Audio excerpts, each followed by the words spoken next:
ನಮಸ್ಕಾರ, ನೀವು ನೋಡ್ತಾ ಇದ್ದೀರಾ ಏಷ್ಯಾನೆಟ್ ಸುವರ್ಣ ನ್ಯೂಸ್. ನಾನು ಭಾವನಾ ನಾಗಯ್ಯ. ಇವತ್ತಿನ ವಿಶೇಷ ಚರ್ಚಾ ಕಾರ್ಯಕ್ರಮಕ್ಕೆ ನಿಮ್ಮೆಲ್ಲರಿಗೂ ಸ್ವಾಗತ.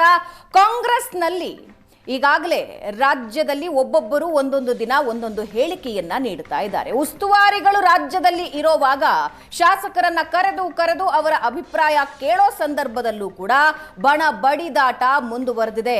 5 ವರ್ಷ ಸಿದ್ದರಾಮಯ್ಯನೇ ಸಿಎಂ ಆಗಿರ್ತಾರೆ ಅಂತ ಒಂದು ಬಣ ಹೇಳ್ತಾ ಇದ್ರೆ, ಡಿಸಿಎಂ ಡಿಕೆ ಶಿವಕುಮಾರ್ ಸಿಎಂ ಆಗೋದು ಖಚಿತ ಅಂತ ಈಗ ಮತ್ತೊಂದು ಬಣ ಹೇಳ್ತಾ ಇದೆ. ಡಿಸಿಎಂ ಈಗಾಗಲೇ ನೋಟಿಸ್ ಕೊಡ್ತೀವಿ ಅನ್ನೋ ಎಚ್ಚರಿಕೆ ಕೊಟ್ಟರು. ಆ ಹೇಳಿಕೆಯಲ್ಲಿ ಯಾವುದೇ ಬದಲಾವಣೆ ಆಗಿಲ್ಲ. ಹಾಗಾದ್ರೆ ಸಿಎಂ ಮತ್ತು ಡಿಸಿಎಂ ತಮ್ಮ ಬೆಂಬಲಿಗರ ಜೊತೆಗೆ ಹೊಸ ಆಟ ಶುರು ಮಾಡಿದ್ದಾರಾ, ಬೆಂಬಲಿಗರನ್ನ ಮುಂದಿಟ್ಟು ಹೊಸ ಆಟ ಶುರು ಮಾಡಿದ್ದಾರಾ ಅನ್ನೋದು ಸದ್ಯಕ್ಕಿರೋ ಕುತೂಹಲ. ಈಗಾಗಲೇ ಸೆಪ್ಟೆಂಬರ್ ಕ್ರಾಂತಿಯ ಹೇಳಿಕೆಯ ಸಂಚಲನ ನಿಮ್ಮೆಲ್ಲರಿಗೂ ಗೊತ್ತೇ ಇದೆ. ಆ ಹಿನ್ನೆಲೆಯಲ್ಲಿ ನಡೀತಾ ಇರೋ ಈ ಬೆಳವಣಿಗೆಗಳು ಏನನ್ನ ಸೂಚಿಸ್ತಾ ಇವೆ, ಇದರ ಬಗ್ಗೆ ಇವತ್ತಿನ ಚರ್ಚೆ ನಾನು ಆರಂಭಿಸ್ತಾ ಇದ್ದೀನಿ. ಕಾಂಗ್ರೆಸ್ನಲ್ಲಿ ಸೆಪ್ಟೆಂಬರ್ ಕ್ರಾಂತಿಯ ಸಂಚಲನ, ಸುರ್ಜೇವಾಲಾಗೆ ಬಣ ರಾಜಕಾರಣದ ಬಿಸಿ.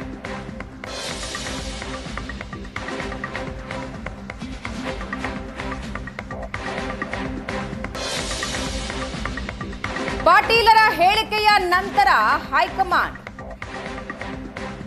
ಶಾಸಕರ ದೂರು ದುಮ್ಮಾನಗಳೇನಿದೆಯೋ ಅದರ ಬಗ್ಗೆ ಸ್ವಲ್ಪ ಗಮನ ಹರಿಸಿ ಅಂತ ರಾಜ್ಯ ನಾಯಕರಿಗೆ ಹೇಳಿ ಕಳಿಸಿತ್ತು.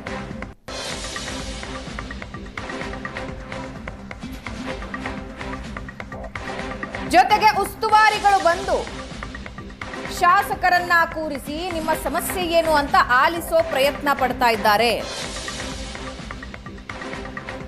ಆದ್ರೆ ಇದರ ನಡುವೆ ಬಣಗಳ ಜಗಳ ಜೋರಾಗಿದೆ. ತಮ್ಮ ಕ್ಷೇತ್ರಕ್ಕೆ ಅನುದಾನ, ತಮ್ಮ ಕ್ಷೇತ್ರಕ್ಕೆ ಕಾರ್ಯಕ್ರಮ ಇವೆಲ್ಲವೂ ಈಗ ಪಕ್ಕಕ್ಕೆ ಸರಿದಿವೆ. ಅನುದಾನ, ಅಭಿವೃದ್ಧಿ ಯಾವ ವಿಷಯದ ಬಗ್ಗೆನೂ ಚರ್ಚೆ ಆಗ್ತಿಲ್ಲ.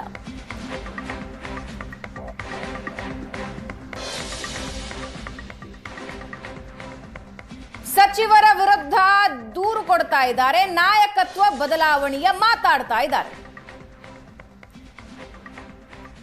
ಹಾಗಾದ್ರೆ ಬೆಂಬಲಿಗರ ಮೂಲಕ ಕದನಕ್ಕೆ ಇಳಿದ್ರ ಸಿಎಂ ಡಿಸಿಎಂ. ಸಿಎಂ ಬದಲಾಗಲ್ಲ ಅಂತ ಸಿದ್ದು ಬಣ ತಿರುಗೇಟ್ ಕೊಡ್ತಾ ಇದೆ. ಅದಕ್ಕೆ ಡಿಸಿಎಂ ಸಿಎಂ ಆಗಲಿ ಅಂತ ಡಿಸಿಎಂ ಆಪ್ತ ಬಳಗ ಹೇಳ್ತಾ ಇದೆ. ಸಾಕಷ್ಟು ಕಾರ್ಯಕ್ರಮಗಳನ್ನು ಮಾಡಿ ಇವತ್ತು ಸರ್ಕಾರ ಅಸ್ತಿತ್ವಕ್ಕೆ ತರುತ್ತಲ್ಲಿ ಪ್ರಮುಖವಾದಂಥ ಒಂದು ಪಾತ್ರ ಡಿ ಕೆ ಶಿವಕುಮಾರ್ದಿದೆ. ಶಾಸಕರು ಬೆಂಬಲವನ್ನು ಕೊಡ್ತಾರೆ, ಸರ್ಕಾರ ಬಿದ್ದು ಹೈಕಮಾಂಡ್ ತೀರ್ಮಾನವನ್ನು ತಗೊಳ್ತಾರೆ. ಯಾರು ಏನೇ ಹೇಳ್ಕೊಳ್ಳಿ, ಇದು ಕ್ರಾಂತಿ ಅಲ್ಲ, ಇದು ಒಂದು ಬದಲಾವಣೆ. ಒಬ್ಬ ಸಂಘಟನೆಗಾರ, ಒಬ್ಬ ಹೋರಾಟಗಾರನಿಗೆ ಒಂದು ಕೊಡುವಂಥ ಒಂದು ಅವಕಾಶ. ಡಿ ಕೆ ಶಿವಕುಮಾರ್ ಅವರು ಒಂದು ಸಲ ಈ ಸಂದರ್ಭದಲ್ಲಿ 2.5 ವರ್ಷ ಅವರು ಸಿಎಂ ಆಗ್ಬೇಕನ್ನೋದೇ ನಮ್ಮ ಅಭಿಲಾಷೆ, ನಮ್ಮ ಆಸೆ. ನಾನು ಭವಿಷ್ಯ ನಿಮ್ಗಿರೋ ಮಾಹಿತಿ ನನಗಿಲ್ಲ, ನಮಗೂ ಮಾಹಿತಿ ಕೊರತೆ. ಅವ್ರ ಅಭಿಪ್ರಾಯ ಇರ್ಬೋದು, ಅವ್ರಿಗೆ ಅಭಿಪ್ರಾಯ ಇರ್ಬೋದು, ಅಲ್ಲ ಅವ್ರ ಅಭಿಪ್ರಾಯ ಇರ್ಬೋದು, ಬಟ್ ನಮ್ಗೆ ಅದು ವಿಚಾರ ಗೊತ್ತಿಲ್ಲ.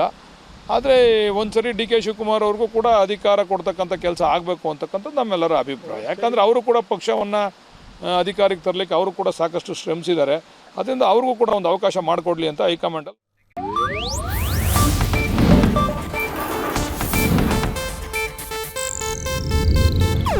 ಇದು ಏಷ್ಯಾನೆಟ್ ನ್ಯೂಸ್ ನೆಟ್ವರ್ಕ್ ಪ್ರಸ್ತುತಿ.